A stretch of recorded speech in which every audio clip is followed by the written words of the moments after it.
I just had this thing running a few minutes ago. Moved it over here on this side of the building, and then I went to restart it a few moments ago, and made a weird noise, and now it won't turn over. I took the spark plugs out, and I still can't turn it over even with my hand, so I have to check it out, see what's going on. Well, I took the top off, and I still couldn't turn it by hand, but I didn't see any kind of animals or anything in it.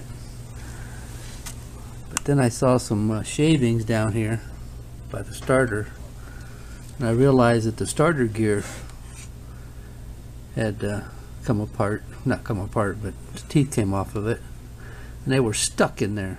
So as soon as I wiggled it a little bit by hand, I was able to get it to come down. Starter was stuck up in it.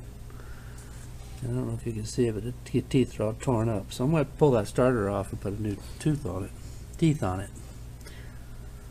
So that's what I'm going to do now.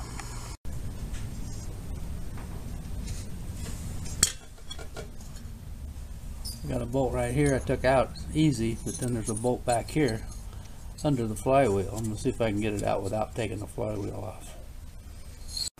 Well, it is possible to get it off, but barely.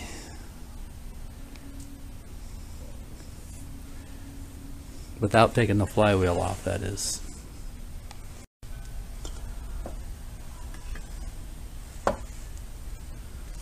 As you can see, the teeth are chewed up on it.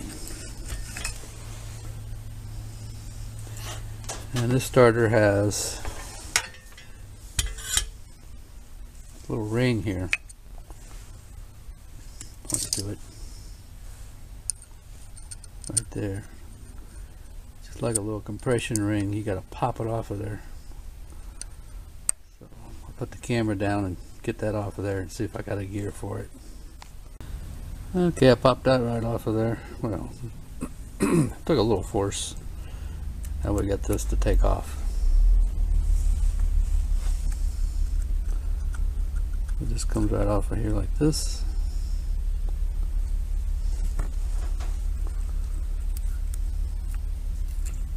And we have a spring, a little wave washer,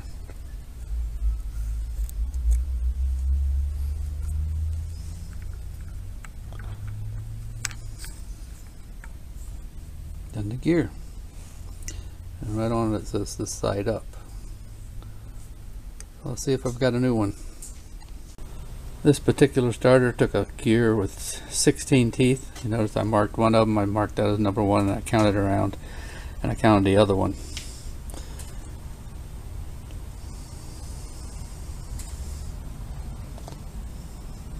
Well, that might have been the original gear.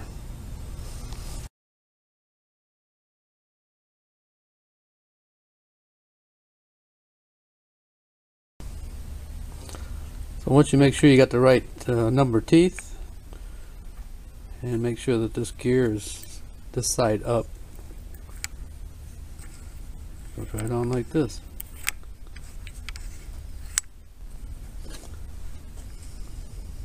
Now it's just a matter of putting it back together. Okay, once you get the retainer in there, turn it around and around, make sure that it's actually in the groove. Make sure you can't take it off. Basically that just holds the gear from going clear off the end, and this little cup keeps the spring from popping off.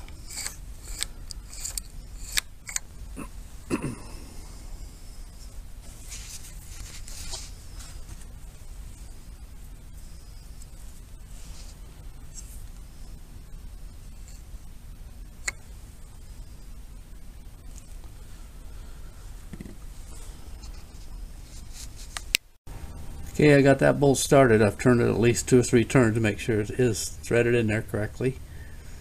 To get that up in there, I had to put some wheel bearing grease to hold the screw up, so I had just barely got enough room to get it on there. And then you also, underneath, I wanted to push on, it sits right up against this little shroud, so you'll have to push that out of the way too. So I got that hardest bolt started. I'm going to put the other bolt in just so I know it's lined up, and then I'll tighten it down. Okay, I've got it all tightened down, but before I put everything back together, I'm going to hit the starter and make sure that it goes around and around and everything's copacetic. I've got the spark plugs out of this thing. It should turn over very easily. Just make sure there's nothing sitting on the flywheel. So here goes.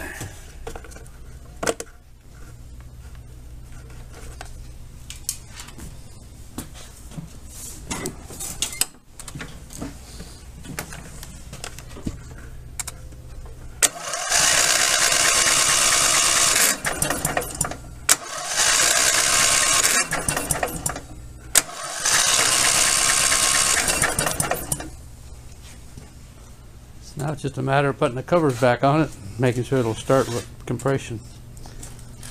Okay, I've got all the screws and bolts back in it.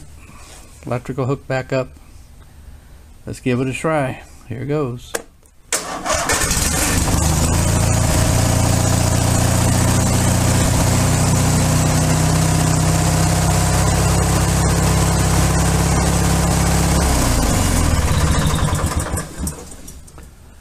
Okay.